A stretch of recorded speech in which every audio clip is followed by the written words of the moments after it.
Hey everybody, welcome back to the SuperBake podcast. I'm your host, Baker. Let's talk about stuff.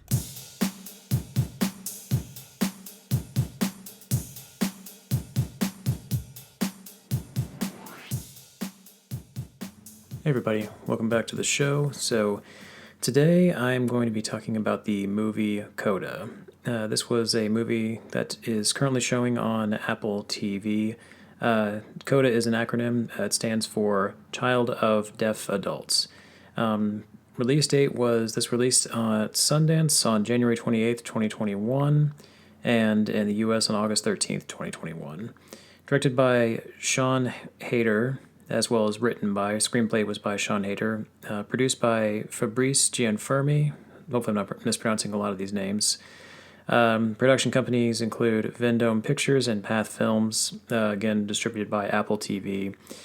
The film stars Amelia Jones as the main character Ruby Rossi, who I also discovered is a singer-songwriter in real life. Also, too, she's from Westminster, London, which really blew my mind because she plays an American in this film, and her American accent, at least for me, was like I would never have guessed that she was from London. So, Eugenio Derbez as Bernardo Villalobos, Troy Kotsur as Frank Rossi, her Ruby Rossi's father, Ferdia Walsh Palo, Daniel Durant as Leo Rossi, Ruby's brother, Marley Matlin as Jackie Rossi, Ruby's mother. And then I also saw in this movie that there were actually two actors from The Sopranos, relatively, I don't think they're well-known actors, but I recognize them from the show, John Fiore and Armin Garrow. I don't remember who John Fiore played in the show. I remember who his character was. I don't remember his name, but Armin Garrow, I remember him. That was Coco in Sopranos, the one that Tony smashes his face into the ground. So I don't know why I recognize those two. I do that a lot. I recognize actors in movies all the time. So music by Marius De Vries and cinematography by Paula Hudobro. So this movie has won a lot of accolades and awards. Won the Gotham Awards for Outstanding Supporting Performance for Troy Kotsur, as well as Breakthrough Performance for Amelia Jones.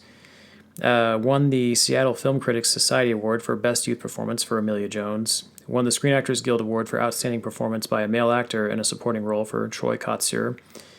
And nominated for 2 Golden Globes, including Best Motion Picture Drama and Best Supporting Actor, again for Troy Kotsur. So to summarize the story, Amelia Jones plays Ruby Rossi, a young high school girl who works on her family's fishing boat. And she is essentially the title character, or the title protagonist of the story, CODA, essentially, which again stands for Child of Deaf Adults, and is the only person in her entire family who is not deaf. During her time on the fishing boat, she entertains herself through singing and has an impressive voice. Actually, it's very impressive. Ruby acts as the family interpreter and serves a vital role in their business, especially when they need to negotiate with people who don't understand sign language. She demonstrates this in several scenes where she's trying to help them negotiate the price of the fish that they catch. So, one day, a new choir director starts at her school, Mr. Villalobos, or Mr. V for short. He sees tremendous potential in Ruby and offers her private lessons to train her singing voice. Ruby tries to balance her life between fishing and singing, but finds it increasingly difficult, especially since once her father and brother decide to go into business for themselves and make more money. So now her family is depending on Ruby even more, which is beginning to take time away from her singing lessons. Ruby has goals to get a music scholarship to the Boston School of Music. Her family has a difficult time understanding this and want her to continue to help with the growing family business. So now she has to make a difficult choice to either pursue her dreams of singing or stay with her family and potentially give up on her passion. So, this movie, I did not know anything about this before I got Apple TV. I hadn't even heard of this. So I was very surprised, considering all the buzz that I'm now hearing about this, that this just now got on my radar. I guess that just goes to show you, like, I haven't had Apple TV for very long, a few weeks now, but I guess this just goes to show you that, I guess when you don't have certain streaming services, that sometimes things can just kind of sneak up on you. So, just to kind of get this out of the way right now, this movie is amazing. This might be one of the best movies I've seen in a long time. And I feel like sometimes I use hyperbole quite a bit when I describe films. Like, I make them sound amazing, and maybe some people wouldn't agree with me on how great they are, but I think this is one movie that most people would agree with me is truly incredible. So again, kind of like last time, some of the categories that really just kind of stuck out to me, and the first one I'm going to get to is just the acting. The acting in this film, for me, was truly amazing. Everyone does a phenomenal job in their respective roles, but I wanted to give props to three performances that really stood out to me. The first, of course, is going to go to Amelia Jones. You're going to hear me sing her praises a lot, no pun intended, throughout this review. But Jones is just absolutely incredible as the lead. Apparently, she didn't even know sign language before starting the production of the movie. So she spent essentially about 5 months learning it so that her character would look more natural in the role whenever she's communicating with the other characters. Because again, all the other actors in the movie, Troy Kotsur, who plays her father, and her mother and her brother, all the actors that play them are actually deaf in real life. So, and Amelia Jones plays a character. Amelia Jones isn't deaf, and she also plays a character who is not deaf in the movie. So she's the only character in her entire family that can actually hear. And you can tell, at least in my opinion, you can tell the training that she went through to learn sign language really pays off. The chemistry she has with her family in the film definitely feels genuine. All of the scenes where she's talking to them, whether it's at dinner or if they're having an argument or a disagreement or something, it really does feel like an actual genuine family communicating with each other. So props to her on that. I mean, I know learning any kind of language is incredibly difficult to do, so the fact that she was able to do it and pull it off in this way where it, at least to me, to the untrained eye like mine, at least it looks convincing and seamless, I got to give her, mad props for that. But yeah, like we can really feel the struggle she goes through as she tries hard to fulfill her own aspirations and still try to be there to support her family. It's obvious the task of trying to balance her life as a fisherman with her family, but also trying to pursue her dream of singing is taking a huge toll on her. We see this in a scene in the film where she falls asleep in school because she's trying to keep up on her studies as well. Interestingly enough, I think this movie, one of the themes of this movie, at least to me, is it's kind of a coming-of-age story. The movie is about a young woman trying to find her voice, both figuratively as a high school student about to venture into college and also real life, or the real world, but also literally as a person learning to believe in themselves and be brave enough to take risks. We see this in her character as she goes from being a very timid person to, by the end, being pretty outspoken and willing to actually use her talent, her voice, to essentially make people notice her and appreciate her. And Amelia Jones, I think, helps make Ruby such a compelling character because she isn't just a blank slate, like most leading roles are. She makes mistakes trying to balance her life. She argues and makes fun of her brother. There's actually a funny scene in the movie where she actually gets one of her friends who has a crush on her brother. Her friend asks her how to sign, I think, like, something like I like you or something like that, and she teaches her instead to say that she has like some kind of STD or something. And her brother's reaction to that is fantastic. There's a lot of great comedic moments with her and her brother in this movie. But that to me I think helps make Ruby feel like a real person trying to navigate their way through life. And I think Jones demonstrates this wonderfully. Not to mention, like I said, she's a singer-songwriter in real life, and her singing in this movie is absolutely phenomenal. The scenes where she sings are some of the best moments of the film, in my opinion, and there's quite a few of them in there. We see her singing on her own when she's not shy because no one's there to listen to her, because as she tells the choir director, she gets scared around other kids because they make fun of her because of the fact that she comes from a family of people who are deaf. And so she's had to spend most of her life translating and interpreting for them. And so because of that, because of the fact that her family was made fun of by other people, it's made her very self-conscious and lacking in confidence. So to see her transition from that to a much braver version of herself by the end of the film is definitely fantastic. She brings, or one particular favorite scene of mine, as far as like the music goes and the songs that she sings, is when she does, and again, spoiler, of course, I'm going to go into spoilers for this. I might kind of feel like that's not really a surprise at this point. But when she goes to audition for a scholarship at Boston College, she sings Both Sides Now by Joni Mitchell to the judges, and also to her family that sneak into the audition too, unbeknownst to the judges. This to me is such a beautiful scene because it shows that Ruby has finally found balance in her life because she sings and she also signs for her family simultaneously. Seriously, I really hope that this actress is in more roles in the future. She's such a powerhouse talent. So, and then of course another acting kudos I have to give on this is to Troy Kotsur. I hope I'm saying his name right, who plays Ruby's father. And he was arguably my favorite character in the whole film. As much praise as I gave Amelia Jones, I gotta give Troy a lot of praise in this movie. He is outstanding. He's already won several awards for this performance and been nominated for several more, and you know what? He deserves every one of them. His role as the lovable but sometimes crude patriarch of the Rossi family is just, it's so fantastic. There's a real world grittiness to him that he brings in this role. One of the two parents, he does appear to be the most supportive of Ruby's singing, at least initially, but still wishes to continue opening his own fishing business. And you can definitely tell he wants her to be there for him. So he's kind of walking that difficult tightrope of like trying to support his daughter, but also knowing that he has a business that he has to think about as well. But every scene Kotsur delivers his lines with such emotion. You can feel his frustration when he's trying to communicate with people in his business who don't understand sign language.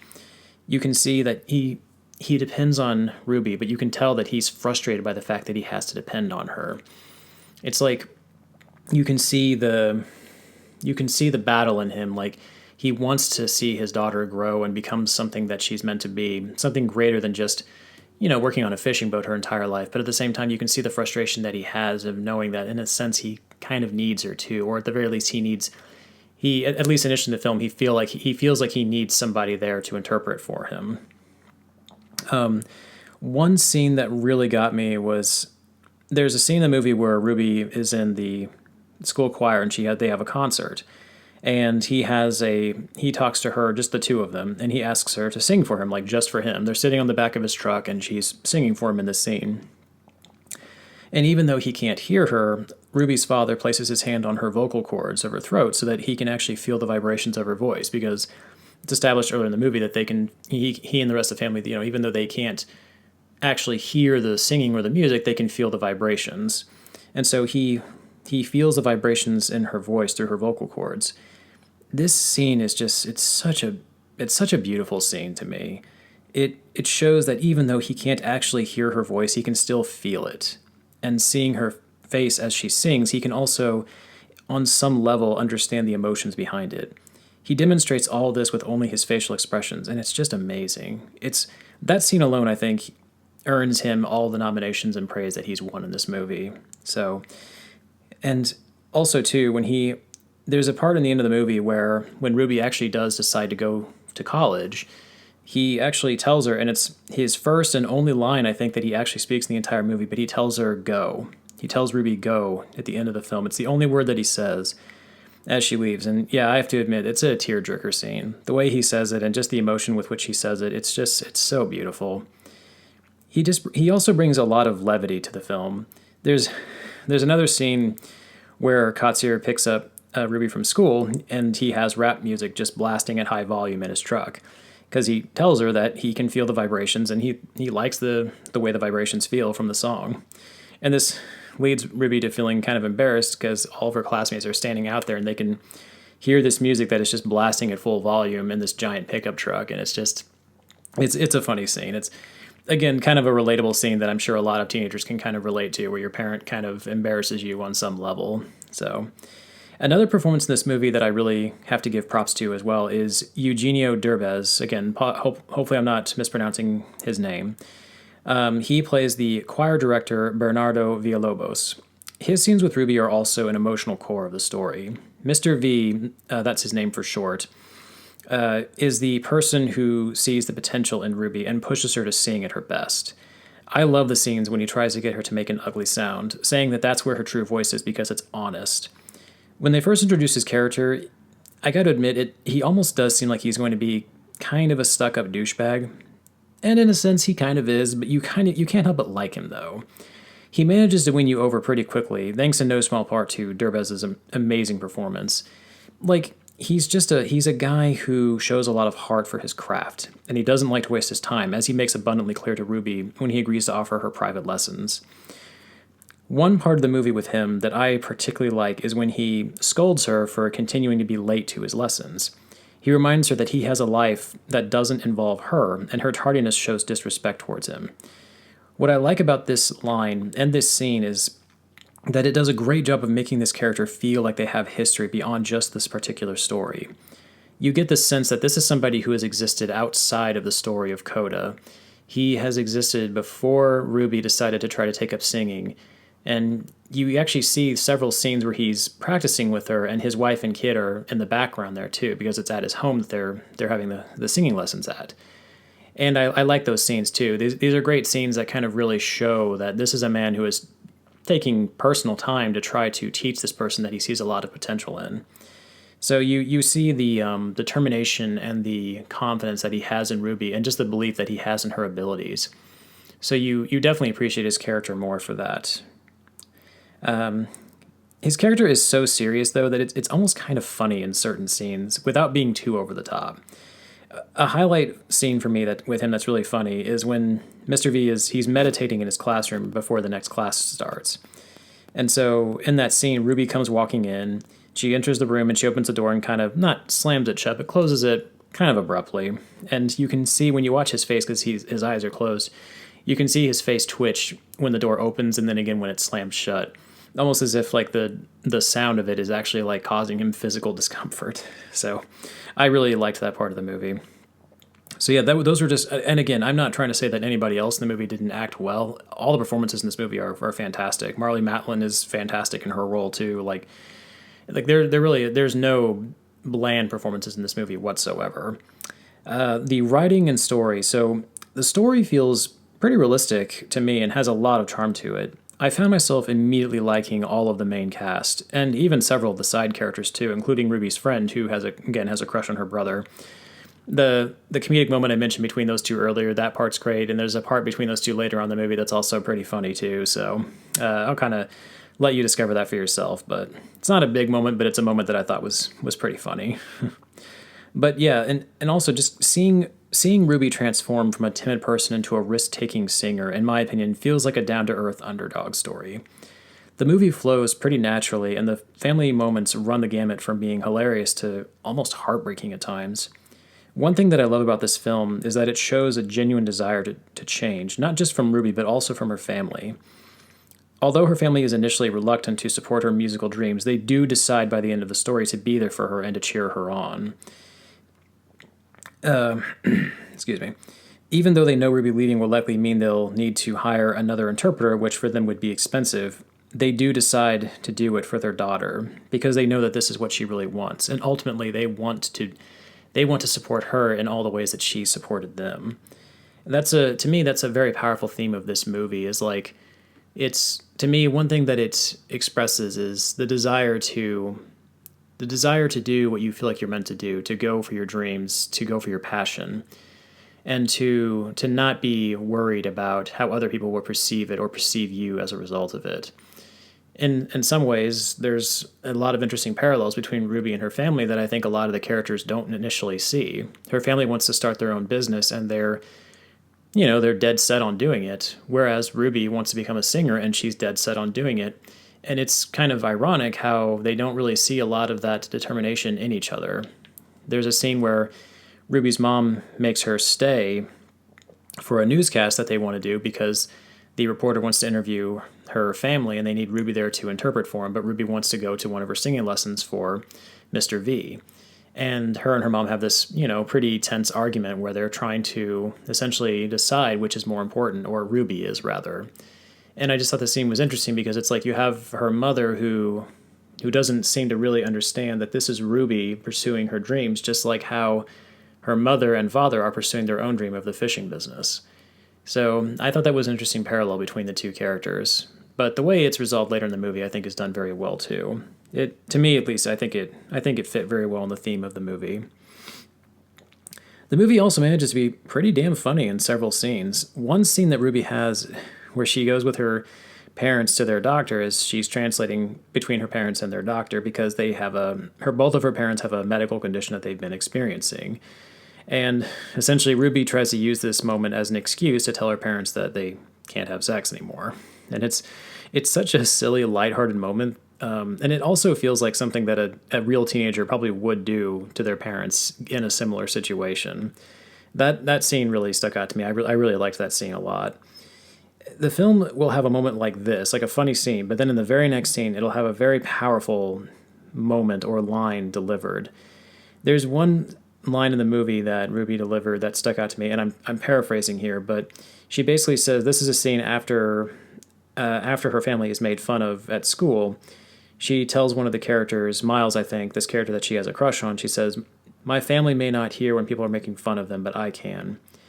This line really stuck out to me because it gives us an indication of the difficult life Ruby has had up to this point. She's had to listen to the jokes people have made about her family all of her life, and she's had to do it alone. And I think that's one of the almost tragic things about her character. She's always had her family with her, yeah, but she's always felt alone to some extent, as she says to her brother at one point in the movie, because she is the only one with the ability to hear. She explains in that at one point, she usually feels left out because her mother and brother and father are always communicating with each other. And so sometimes she feels like she kind of has to catch up with them. So it does kind of show sort of a tragic side to her life where even though she's had her family there for her and even though they've always had her back and still have her back in this movie, in some ways she's kind of felt alone as part of it. There's even a heartbreaking moment with her and her mother near the end of the movie where her mother kind of has a conversation about that with her.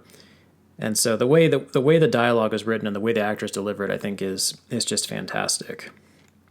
But one thing that I like about this, though, about that, how Ruby explains that, is that she shows determination in that scene.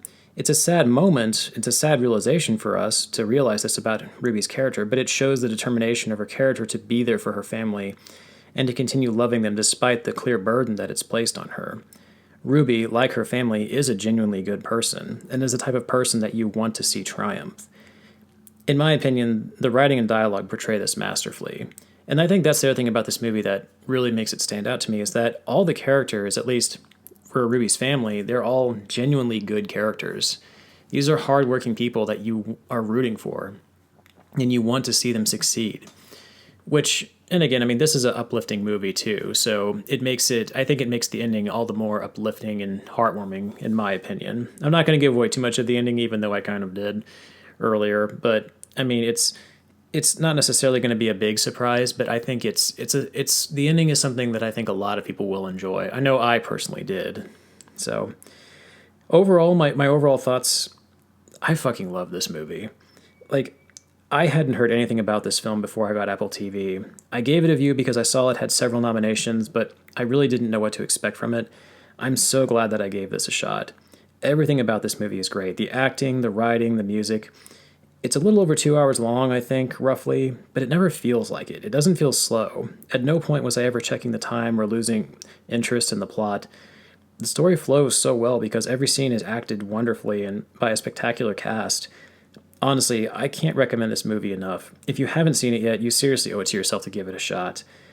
I really believe this is one of those films that deserves to be watched at least once. So, that's going to pretty much conclude my review for CODA. This has a strong recommendation from me. Going to be a slightly shorter episode than usual. I don't really have much else to talk about, but don't worry, I'll have plenty to talk about next time. Next episode, I'll probably be talking about the latest few episodes of Attack on Titan, so look forward to that. All right, guys, I will catch you all next time. Later.